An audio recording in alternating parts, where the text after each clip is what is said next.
Hello everyone, this is Shannon from That's So Po, and today I'm here with my husband, Sush. Hello. And we are doing the final video in our Hugo finalist discussions. So today we're going to be talking about the novels that are nominated for the Hugos this year that are finalists. We have previously done discussions of the short stories, the novelettes, and the novellas, so I will link all of those down below. But today we're talking about the 6 books that were nominated in the novel category. So the Hugo Awards, if you're not familiar with it, is a sort of world science fiction and fantasy award for books. And it is something that is given out at Worldcon. We're not able to attend in person this year because of COVID, but we are still members of that and we get to vote. So we've been trying to read all of the works that are nominated in different categories. So this is us discussing what we thought about the novels. We're going to be going sort of by my ranking, except that this year was a little interesting in that there were only 2 books that I actually finished. The other ones I either decided I did not want to read or I DNF'd. So those are a little bit more by Sush's ranking, and then the top 2 are the ones that I actually finished. So we're going to hear Sush speaking a little bit more in the beginning of the video. And I'll chime in with a couple of thoughts here and there, but because I didn't get that far into the novels, I don't have as much to say. Also, we are going to be trying to avoid spoilers, but sometimes because we're going to be discussing some of the bigger themes and evaluating them, we might have a few more details in there. So first up, we have The 10,000 Doors of January by Alix E. Harrow. So I guess it's not really a surprise that this book is at the bottom of the list. If you've watched other videos by us, we've had issues with some of Alix Harrow's writing in the past, and unfortunately for me that continued into this book. When I started reading the book, I had not yet read the short story from this year, and I was coming into it knowing that I had an issue with some of the white saviorism that I noticed in the short story last year. And I was trying to keep an open mind. I was trying to see maybe I'm being too harsh, and is there really that kind of a problem? What would I see? But so I came in with some bias, but also an attempt at trying to be aware of that bias. And then what happened was about 20% in, I was actually really enjoying the book. And there's even a literal white savior character that the book takes to task. So I was like, okay, fine, there's some amount of humility here. Maybe there's even acknowledgement of issues in the books in the past and kind of trying to change the narrative. And so I was looking forward to it at that point of time. And there is also a notion of, a character who people look at and try to figure out how to slot in that, are you a person of color or not, kind of a idea. And this is something that I've kind of experienced in some sections and areas of the US, where people are look at you a little funnily, trying to figure out how it is that they slot you. And it's something that in the West Coast, in big cities especially, it's easy to not notice because you are normal enough, and so you don't really stick out in that sense. But in some places in the US, in rural US, I have found, there to be other kind of issues. And so there is even some amount of bringing up issues of that sort. So, in particular, there was a discussion in WisCon that we kind of looked at, which was really interesting, where there was a trans woman talking about passing. And the idea is that it's not that you pass, it is that you have been passed. So it's like, in the same way, other people who are normal in an area, other you, so to speak. And so there is even some amount of attention drawn to things like that. And so I was actually thinking, okay, fine, this is a case of it taking race issues a little more seriously, taking, the notion of others seriously, and let's see where it kind of goes from there, okay? And I would say around 45% to 50% in the book, there is a lot of backstory development that's going on. This is fundamentally speaking a portal fantasy world where you have a notion of portals leading to alternate dimensions, and there are people that find themselves crossing over, and how each world is a very different world, and how when you're in a different world, how you kind of connect to that world, or do you bring any special powers with you and that sort of a thing. So there's some interesting things going on over there. And it's very much a story that is told from a perspective of multiple characters who are each having their own total fantasy play out in a sense. And so there's a lot of interesting things going on over there. Then somewhere around the 50 to 70% mark, I started finding myself making a lot of bookmarks and notes to myself. And that's usually never a good sign for me, because it means something is annoying me or something is taking me out of it. I mean, yes, I can sometimes do that in very good books, but usually in my first read, I almost always never, make bookmarks and notes. And I started kind of checking in on the protagonist to see, it's like, wait, why did the protagonist do this? Okay, it seems to go against what the protagonist thinks they care about. Okay, where actions don't match up with what the protagonist says they're feeling. And then there's a question of, is that intentional or not, and things like that as well. Okay, and somewhere there I started disconnecting from the story. And in particular, there was one piece which I'm going to analogize to talk about this book in a sense. Okay, and the analogy will be such that for people that have not read the book, this is not going to be spoilery. And for people that have read the book, they will see what analogy I'm making fairly simply, I think. Okay. So let's say, for example, that, I noticed that Shannon were feeling bored, okay? And I decide that it is on me to fix it for her, okay?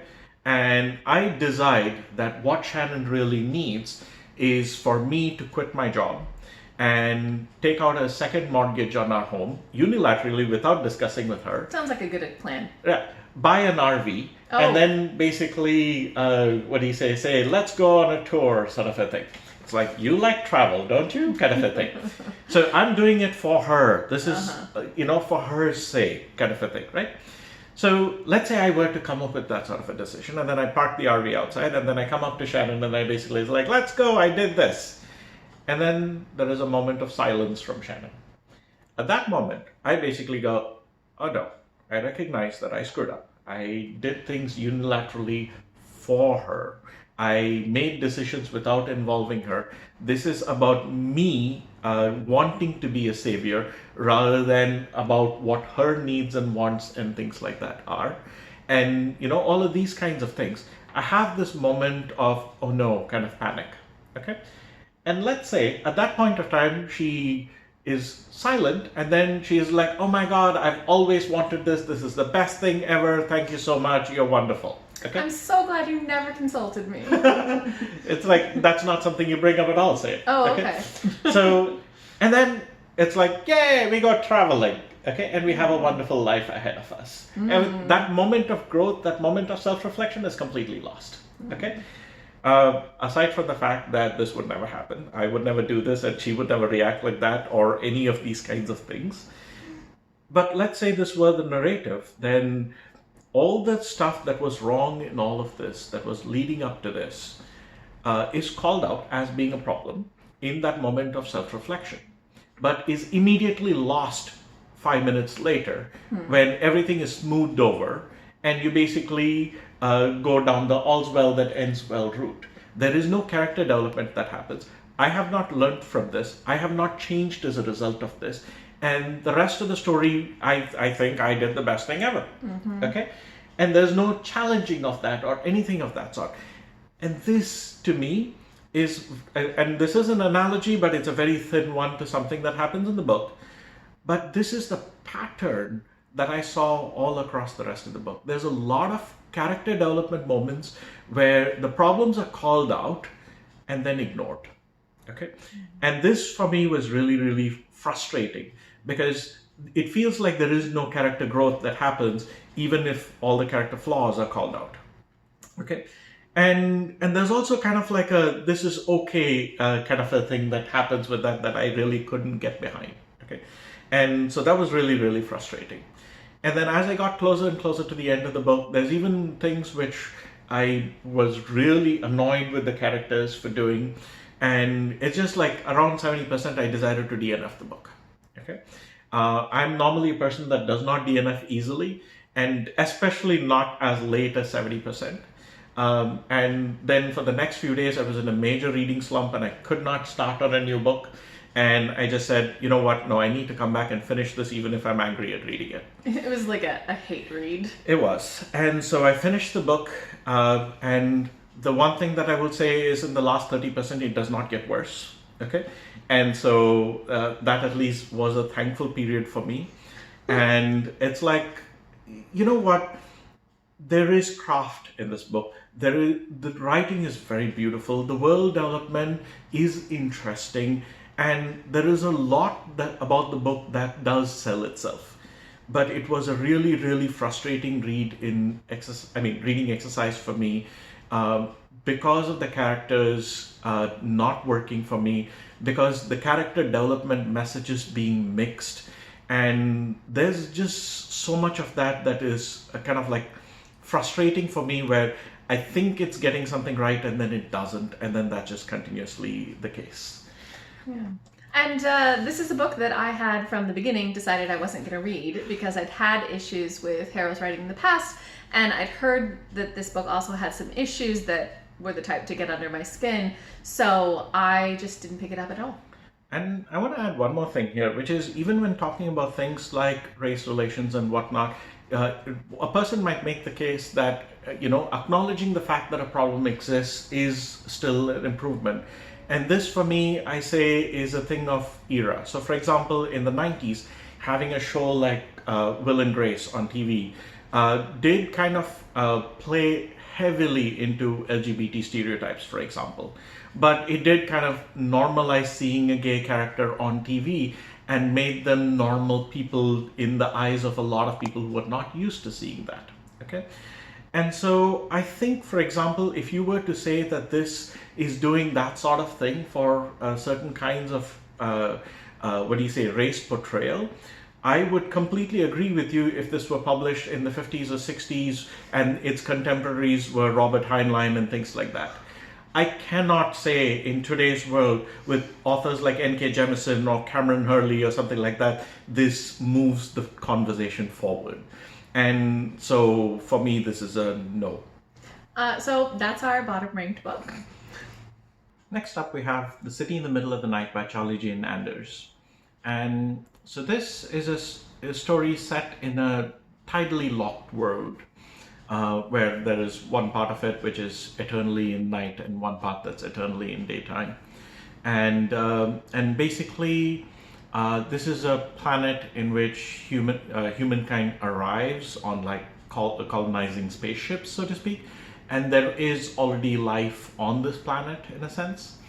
And on the face of it, humankind basically comes in various colony ships, lands in different areas, establishes a bunch of outposts, and then things don't work so well in this world. And the major colonies that do work out form essentially a couple of cities. And so essentially this is a tale of those two cities. And basically one where the government form is a heavily ritualized authoritarian government, and another is kind of like a mercantile anarchy sort of a system. And so essentially, and the way you look at this is essentially kind of a story set in that kind of a world. The world itself is not necessarily the point, it's the setting, it's the backdrop. And each of these cities are kind of the logical evolutions of each of those governments in that sense, right? And then later on you also find out about another community which kind of tries to have some notion of socialistic principles as well. Okay, and each of these are kind of mild utopias of that philosophy in that sense. So the thing that I would say here is that because of the nature of the world, travel between cities is nigh impossible. Weather conditions are really extreme. There are all these creatures and monsters and things like that will attack and basically kill off any caravans or any attempts at trying to go across. So basically, only few nomads basically even risk it in a sense, and they have like generational learnings of how to actually get past in a sense. And so basically this is a world where each of those cities essentially is very isolated and has allowed itself to evolve in that kind of isolation. So for me, in such a setting, this is a story of a couple of people that fall through some of the cracks of their respective worlds and basically try to go about figuring out what's next. Okay. The world building for me is phenomenal. It was a very interesting world. There was a lot of detail, a lot of background to a lot of things that happened in the story. And, that's something that really worked for me. The shell, in a sense, in which the story is set, is something that I can really get behind, and the story itself, however, did not work for me. And I would love to see some other stories in the shell, as it were. The reason the stories didn't really work for me is, well, primarily, first of all, the characters didn't really work for me. I felt like there were many instances of character growth that were lost. There is a relationship of sorts that is up front and center here, which I felt was a very toxic relationship with very manipulative and abusive characters. I felt like, look, I think there's value in having a discussion about a toxic relationship and about having that be an important theme. But I didn't feel like it was treated like a theme. It was just something that was happening. And while there is value in that being something that just happens as well, that does not make for a good reading experience. And there isn't any takeaway from that. It's just something that happens between those characters. So that made it a very uncomfortable read for me. And it's something where even the story was just, for most part, meandering. The backdrop is really interesting. The foreground is not. And I think that's why this really didn't work so much for me.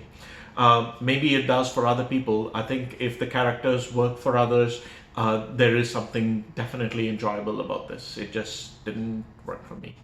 Yeah, I think that, for example, if you liked On a Sunbeam, I think you might like this because it has that similar kind of really interesting world building and almost beauty and kind of lushness in the way that the prose works, where you have this really cool atmosphere and world building, but the center of the story is kind of like recent college students who are having major emotional issues with their lovers. So like that is 100% what the story is about. And I think for us, it's just, I didn't get that far into the story because it just got on my nerves really quickly. But if that's something that you enjoy and you love that kind of extremity of emotion, then I think this book could work for you. It just wasn't so much our style. Next up, we have Middlegame by Seanan McGuire. And I'm sorry to say this book didn't work either for me. But anyway, that's the nature of going in this order. So this is a book which is set in a world, modern day world, where alchemy is real. Okay, and more to the point, I guess there is this notion of alchemical doctrine about reality and about how everything is controlled in a sense by math, which controls probabilities and controls outcomes and being able to see the number of different worlds that exist, and about words that have the power to basically compel and kind of describe, and the two together have the capability of transformation, of making, unmaking, and remaking the world. Okay, and the basis is that there are some people that are, the mustache twirling, evil megacorpco kind of people that basically decide that they're going to conduct experiments in physically manifesting this doctrine into two different kids, one that embodies the power of math and one that embodies the power of language. And so basically, the idea is also supposed to be that these two kids are supposed to be brought up as if they were regular kids, and have to be kept separate in order to make them more easy to control. Then, in that kind of scenario, what this book is that it is the story of these two kids, Roger and Dodger, who basically grow up, one being the personification of language and the other being the personification of math. And they basically grow up. And unknown to other people, they have a certain kind of link, and they find each other, but they are able to kind of keep open certain lines of communication, but have to do so in secret. And it is a story of them eventually trying to escape the path that has been chosen for them. So right off the bat, there's one warning that I will give. If you are a person for whom certain content warnings are important, please do research and look up content warnings for this book. I think that is fairly important. I do not want to mention what content warning this book needs, because that might be a little bit of a spoiler for some other people. So please do look that up before you undertake to read this book. So for me, in terms of themes, this book was not about themes. It is more about a what if, and then kind of following up on that. And what really there was in this book, I mean, I guess there is a little bit of self-determinism and trying to escape the path that has been chosen for you and that sort of a thing, but that's very light, I felt. And what is interesting about this book is there is a myth associated with it, okay? So in this book, in this world, there exists a book called Over the Woodward Wall. And Over the Woodward Wall is kind of a piece in the veins of Wizard of Oz or Alice in Wonderland and that sort of a thing. And there are many events that happen in this book that are quoted by some of these characters. And they keep kind of, quoting it as if it's like, yeah, we are on this journey. No, that's make-believe and or childish and, that sort of a thing.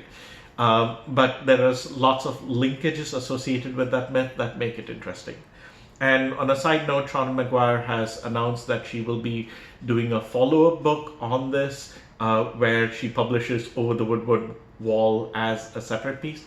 And I would be interested in that, because I think that was the most interesting part of this book for me, was those connections with that myth, and the myth itself was interesting for me. And as a base premise, honestly, I was hooked. I was like, if alchemists are real, it's like, what do we do with that? The problem is the execution didn't work with that, in that the alchemy part of it was not actually interesting at all for me. How the world was different in a world where alchemy existed is practically not very different at all. And the interesting parts are instead the kids, Roger and Dodger. And so that felt like a letdown of premise for me. And the second aspect of it is that the kids themselves are very interesting people when they are kids. But as adults, as they grow up, I started disconnecting from them more and more. And so for me, the book kind of peaked around the 30 to 40% mark. And then by the time I was at the 70 to 80% mark, I was kind of both in a state of, are we done yet, kind of a thing, while also not seeing, it's like nothing seemed to have happened. And I was like, how are we even going to wrap it up? I don't see a wrapping up in sight anytime soon. And then it wrapped up, and then I was like, okay. So it's sort of like, I think I had completely disengaged by the end of the book. And it's a shame, because I feel like there was a lot of potential here which I didn't see come to fruition. I would have liked to have been more enthralled at a world where alchemy was real, but instead it seemed like very much modern day worlds. And it even kind of covered a lot of the places that I have been to, like Berkeley or Sutro Baths in San Francisco. And, it occurs in a locale that I'm kind of familiar with, and that didn't do anything more for it. And so there was that kind of a thing associated with it. I will also mention that if my description of mustache twirling villains is a put off for you, as it was for me, do not listen to the audiobook version of this, read it instead, because I do not think the narrator does any favors to that portrayal. Yeah. And actually that whole mustache twirling villain thing was the real thing that got to me in this book. So I had started it and I was totally fine with the two kids. Roger and Dodger, their relationship when they're children is actually really interesting. There's a lot in there about kind of being a genius but only in one area, and a lot about their connection and their anxieties and the different ways that those are expressed. So like looking at those two kids, it was actually pretty interesting. But then everything that had to do with alchemy was like, I really have no interest in this. And the sort of villain is so villainous. It's like watching an old cartoon. And I would just get so pulled out when that happened from the story. I was just not interested in seeing what happened. So I ended up DNFing it, less because I hated it and more just because I didn't care. So it didn't really work for me. I think while the previous two books, there were aspects that that I disliked. I think in this book, it's just that it petered away into nothingness. Next up, we have Gideon the Ninth by Tamsyn Muir, and we finally move on to the section of books that I really enjoyed this year. As a base summary, this is a story set in a space-era civilization with science and magic. There is a notion of necromancy, and it's never really fully clear if necromancy is magic or science or a combination of both or how exactly kind of a thing. But essentially, that's kind of the world that is set up. And there's a galactic empire across like 9 planets that are known, each of which has a house that rules them, and then the emperor is basically the head of the first house. And in each of the houses, basically, there is a different kind of necromancy that is practiced or kind of perfected, if you will. And so different houses have different kind of skills and codes and things like that associated, and characteristics that are associated with them. And so now the idea is that every so often, basically there is a competition that is held where all the houses send representatives, and each house sends one necromancer and one cavalier to kind of compete in these competitions. And the winner of these competitions is basically raised to lictorhood to go join the emperor in the emperor's fight against some unknown other that basically keeps the civilization safe. Okay, and so that's kind of the world that things are set in. And roughly speaking, in terms of power, if you, the book is called Gideon the Ninth, so Gideon's from the 9th house, and in a sense, they are 9th in terms of power and relevance as well. And so there is some amount of that associated with that as well, where you have political machinations, and it's like if you were to win this competition, that would increase the standing of your house, and things like that associated with it. So in this case, the characters that represent the 9th house are Harrow, who is kind of the daughter of the current rulers of the 9th house, as the necromancer, and Gideon is her cavalier. And Harrow and Gideon have a very fraught relationship, very antagonistic relationship, and basically, they kind of go together to participate in this competition. And the competition itself, very little is known about the competition outside of the competition, and even inside the competition, the rules are very vague, and basically you just have to solve a whole bunch of riddles, find a few keys and things like that, and then different houses start cooperating with other houses, forming teams, backstabbing others, and all these kinds of things that are happening. And so basically, and amidst all of this, there is some underlying real danger. And the question is, when do you realize if that danger is a danger versus it's just another house trying to sabotage you and that sort of thing? So it kind of is a very interesting mystery that goes on. and you're kept guessing as to what the mystery is. The mystery is very compelling because it definitely convinces you that something is happening and then lets you down that path, and then it takes you down a different path, and it's really, really well written. I thoroughly enjoyed a lot of those aspects of the story. And this is a first of a trilogy with the remaining yet to come out. I believe the next book is out in like a month or two from now. And I'm definitely looking forward to reading the others. This book had a lot of hype associated with it, and in general, I find hype to be a negative. And I think this hype also did this book some disfavors in that it set it up to expectations which I don't know that the book completely matches.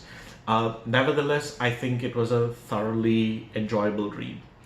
There's also one more thing that I kind of want to call out in that one of the things I think this did, which was interesting, is it's kind of skirts with a fantasy of manners kind of thing, where there's definitely a code of conduct and chivalry and rules and things like that. And frequently, where this comes up is where it is broken, not in where it is followed. And so I really enjoyed fantasy of bad manners. It is. So I thoroughly enjoyed that. And in terms of criticisms, one of the things that I will say over here is that, as with a lot of cases where there's a lot of characters and a lot of titles and things like that, each person has some 4 or 5 different names that they refer to by different characters depending on context. And as a person listening to the audiobook version of this, it was really confusing for me as to which character was whose, especially for the minor characters, that I was constantly guessing even something like 60-70% into the book. I think if I had read a physical book, maybe this would have been better. On a reread, definitely things would be clear. By the end of the book, it was clear to me, but it was really difficult following some of that along through at least late into the book. And that is the main thing that I would say was difficult in consuming. Yeah, and for me, I started the book, but I didn't get very far into it, mainly because this book is definitely meant to be humorous. It is really, really snarky. And that is something that I think either appeals to your sense of humor or, like me, just is kind of a big turnoff. I'm very picky about styles of humor. And many times books that are meant to be funny rub me the wrong way, and all I find is myself getting more and more annoyed. And that's what happened here. The snark is kind of mean, and if you find that kind of banter really funny, that's great. But since I didn't, it meant that I was just constantly getting annoyed, even though I thought the world building was so cool. Just this premise of necromancers in space. And this also kind of irreverence in terms of not respecting the power structure that Gideon has. I mean, she is such a cool character. And Harrow as well is also a really cool character, somebody who is dealing with a very difficult situation in her house and what she's willing to do to make things work. So there's a lot of really cool things about this. It just didn't work for my style, but I can totally see why other people, such as Sush, liked this so much. It just wasn't for me, so I ended up DNFing it. I'll add one more thing there, which is that in terms of characters that don't work for you, Gideon's actually an excellent example of a character who did not work for me. I did not get into Gideon. But that didn't detract from my enjoying of the story, because I felt like Gideon was very well written for her character. And I think that is something that takes craft, to write a character who does not get along well with the person who's reading it and still have it be very, very compelling. And I think that is in display here. Okay, now moving on to our top 2 books, which were books that I actually finished reading, starting with The Light Brigade by Kameron Hurley. So this is a really interesting sci-fi that talks about a lot of important issues. This takes place in a very dystopian future where greedy corporations have replaced governments, and these corporations are constantly at war. There is a complete lack of power of the people, and the corporations control everything, all the resources and access to anything that people need. And because they're fighting these ongoing wars, they're going through a lot of bodies in terms of these infantry grunts. So we follow Dietz, who is someone who signs up for the infantry because they lost their whole family when a colony on Mars destroyed Sao Paulo. So sort of as a revenge type of thing, they sign up for the infantry and they go through training, and then they're sent on all of these battles. But because Mars is so far away, the corporation that they are working for uses a special form of technology that sends the infantry via light waves to a faraway place so that it's a fast transport. This kind of breaks down their bodies and transports them and then rebuilds them, but this doesn't always work correctly, and it's kind of malfunctioning for Dietz, who's trying to figure out what's going on as they sort of stumble from battle to battle. So this story, I thought, did such a great job of really, by creating this extreme version of capitalism and war, had a very anti-capitalist and anti-war message. It sort of threw you into the worst versions of these to show just how problematic they are and to show how we could get caught up in them.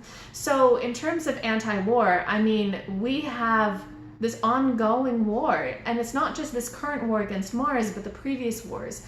And it's ongoing, constant battles, battle after battle after battle, and the grimness and the grittiness and the gruesome aspects of war are very much explored. It's extremely violent and very graphic in its violence. Just the brutality of war is very much showcased in this. Also the futility of war, the feeling that nothing you're doing is mattering, it's just more and more death, and that everybody is losing. It is degrading everything. And it's very anti-capitalist because these corporations are the ones who are going through all of these wars. And it's not just that they're throwing away the lives of the soldiers in these battles, but also they have a complete lack of value of anybody's life outside of that. All of the civilians, they are not valued. There's this strict hierarchy of citizenship status. So there are people who are citizens within a specific corporation. There's people who are residents, so they have fewer rights. And then there are ghouls, which are people who have no citizenship status in any corporation and no rights and no access to resources. They live off of trash, basically, and are constantly exposed to the very prevalent cancers and virulent diseases that kind of go through the population all the time. And so there's this constant struggle for survival of people and just a lack of really protections for them. So this story is extremely powerful in the way that it talks about these, and it's also in the way that it talks about breaking these cycles. So a lot of the feeling of this book is this cycle of poverty, this cycle of greed, this cycle of violence, where you just move from one to another, and you can't get out of it. And so much of this story is really taking a look at what does it feel like to be stuck? And what does it feel like to break that cycle? What does it feel like to think about how could we not continue with the exact same motions and just making things worse? And so I loved the political messaging of this. I thought it was really, really, really powerful. And I also thought that the science fiction aspect of it was really neat, but it was violent. And I am not a fan of violence, so that was a lot for me to handle, especially because a lot of the storytelling that is done, it is commenting on the violence. It is commenting on the way that people are, their bodies are devalued in the way that they're just kind of seen as disposable. And so that violence is almost a part of the messaging, and I got it, but also it was a lot to handle. Yeah, this was a powerful book. I think I was in a major reading slump early in quarantine, and no book was working for me until I read this book. And it was sort of like, it was the compelling story I needed, something that was kind of, that worked for a mood where everything sucks, but at the same time is something that, you know, does not give you a choice about going along for the ride. And so the themes are really, really powerful. The kind of like the feeling of atrophy in this book is just powerful. And yet it's kind of one of these things of, so what do you do about it, kind of a thing, and it just keeps challenging you. And then there is a mystery aspect to it. There is it's very, very powerfully done. I thoroughly enjoyed this book. I think for me, this was a close second. I mean, we did follow the same order, but I think for me, this book was really, really close. Yeah. Yeah, and I think that the only reason that it isn't like even a closer second for me is just how much I struggle with violence. I gave this book 4 out of 5 stars, but I think if I had a stronger stomach, I probably would have given it 5 stars. I just struggled with that. And then the last book, which is our top-rated book for the novels this year, is A Memory Called Empire by Arkady Martine. This is such a fun, really interesting sci-fi story.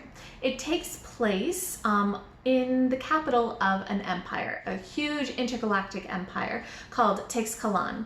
And we follow Mahit. Mahit is an ambassador from a very small mining station, Lascelles, who is sent to the Teixcalan center to replace the previous ambassador who died under very mysterious circumstances. So we follow Mahit as she is navigating the complexities of the court, and there's so much intrigue, so much political intrigue, so much maneuverings, so many people that you don't know if you can trust, but you have to form alliances, and she's doing all of this while trying to advocate for her home, which is not as powerful as it needs to be to stand up against this empire and all of the force that it has, and also trying to figure out what happened to her predecessor and just navigate all of these extremely dangerous waters. So there's such a feeling of mystery and of court intrigue and of really cool sci-fi as well.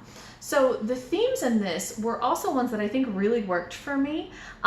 It definitely talks about imperialism. It talks especially about cultural imperialism.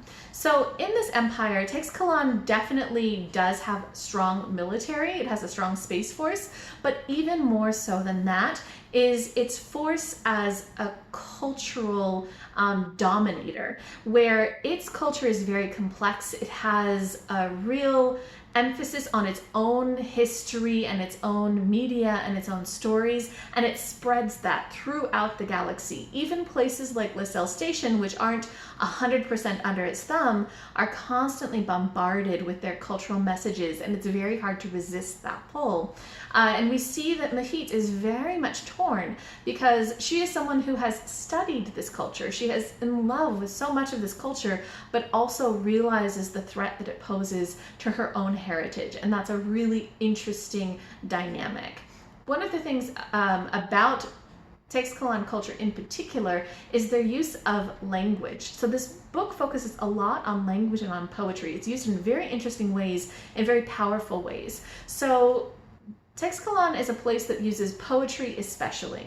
So much of the culture, so much of what they do in daily life and in court and in so many other aspects is based on poetry. It is used in order to remember their heritage and culture and celebrate it. It is used to spread that culture across the rest of the galaxies. It is used for things like to encrypt messages. It is used for things like inciting revolt and riots and political change. It is used for power grabs. Like if you can phrase things in the right way or come up with the perfect poem, you can gain so much status in this culture.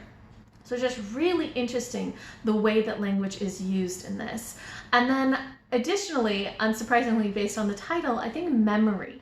Memory is very important in this. We have not just memory in terms of the way that poetry is used to remember the history of the Teixcalan Empire and kind of perpetuate that, but also Lascelles Station is very unique because they use something called imagos, which are devices that are implanted in your brain that carry the memories of your predecessors. And so you can form this lineage of people who have the same jobs, and you gain their skills and experiences and almost have them as a mentor who becomes a part of you. But this is something that is very, very different and almost a secret. It's not really known outside of LaSalle Station, but that version of memory and remembering your heritage is an important thread, and Mahit is very much at the center of dealing with the different forms of memory and the different values of heritage. So it's just such an interesting and complicated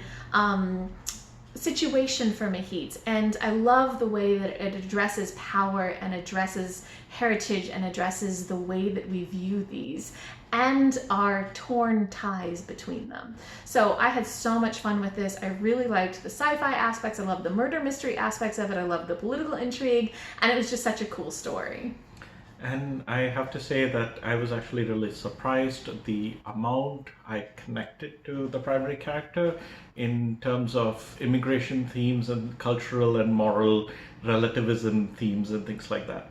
So, for example, one of the themes that winds up being explored a lot is in comparing the Tixkalan Empire with LaSalle Station. There are some areas of technology that LaSalle Station is better at, and some areas of technology that the Tixkalanli Empire is, better at. There are some things that are considered normal and moral in LaSalle Station that would be considered immoral in Tixkalan, and vice versa. And so there's this notion of the word barbarian that is explored, in that it's like, who is the barbarian from what standpoint, and what does the word barbarian even mean? And that kind of a thing is kind of experimented with, and I really, really enjoyed that. There's also this thing where Mahit feels the pull of Tixkalan constantly, because that has been kind of her aspirations, in a sense, her cultural interests for a really long time. But she finds that connection between herself and LaSalle Station, feeling like it is important, and it is important to her as a person, though there isn't necessarily a specific pull. And I think that is something that I felt a lot. While at the same time, even if you are kind of like pulled into Tixkalan, you are kind of an outsider in Tixkalan. And again, I felt that. So there's like a lot of things associated with that I think were interesting social commentaries. And so there's just so much depth to this book that I thoroughly enjoyed it. Yeah, so this is definitely our top choice for the Hugos, and if you have not read it, you should read it because it's such a fun book, although I will warn, it is a little bit of a slower book. I think it's much more of one that looks at political intrigue and these sorts of things, so it's not going to be a fast-paced space opera, but still, really, really enjoyed it.